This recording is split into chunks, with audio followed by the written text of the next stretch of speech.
All right. 3, 2, 1.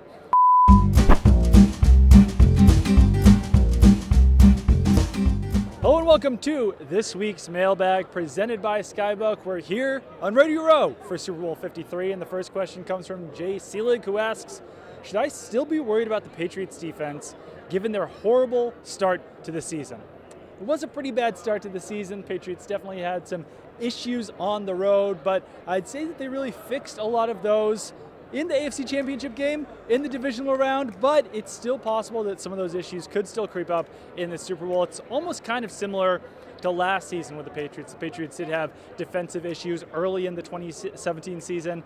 They fixed them by the second half of the season, but then obviously in their Super Bowl 52 loss to the Philadelphia Eagles, the Patriots defense played extremely poorly. So really what I'm saying is I don't think that we'll really know until the Super Bowl, but I have high hopes for the Patriots defense. I think they did fix a lot of issues. Obviously they did let up a lot of points to the Kansas City Chiefs in the second half of the AFC Championship game, but the Chiefs are also a more high-powered offense than what the Rams have. The Patriots have a good secondary. Their pass rush has really been getting after the quarterback lately, and their run defense really improved over the last couple of weeks of the season, in Week 17, Week 16, and the divisional and championship rounds there. Second question here comes from Alex Wisnant, who asks, who's the most likely non-Brady candidate for Super Bowl MVP? And I would think it would be wide receiver Julian Edelman just because of his prowess in the playoffs. He's an unbelievable playoff performer.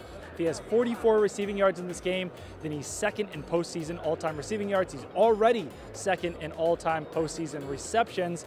And there's just something about Edelman that allows him to perform like a superstar in the postseason. He averages 8 catches, 99 yards per game, much better numbers than he has during the regular season. So if anyone other than Brady, it would probably be Julian Edelman, maybe Trey Flowers if he gets a couple sacks, if someone gets some turnovers on defense, but I would say that Brady and Edelman are the top 2 choices on the Patriots. Final question here comes from LB, who asks, will we see more Jonathan Jones in the Super Bowl, specifically on Brandon Cooks? It's really tough to know how the Patriots are going to be handling their coverage against the Rams on Sunday. Their top cornerbacks are Stephon Gilmore, J.C. Jackson, and Devin McCourty, but they were using Jonathan Jones on Tyreek Hill in the AFC Championship game against the Chiefs. So it's really unpredictable how the Patriots are going to choose to cover the Rams. They do have some history there with Brandon Cooks, and the only one of those 3 starting cornerbacks who did play with Brandon Cooks last year was Stephon Gilmore. So the guys who know him best are Gilmore and Jonathan Jones. Brandon Cooks is fast, not quite as fast as Tyreek Hill, so I don't know if they need Jonathan Jones on him. Personally, I'd probably put Stephon Gilmore on Brandon Cooks, let J.C. Jackson handle Robert Woods, and then have Jason McCourty or Jonathan Jones take on the other Rams receivers. But it's really unclear how they'll handle it, and I'm actually really looking forward to that first defensive snap to see who Stephon Gilmore does shadow in Super Bowl 53.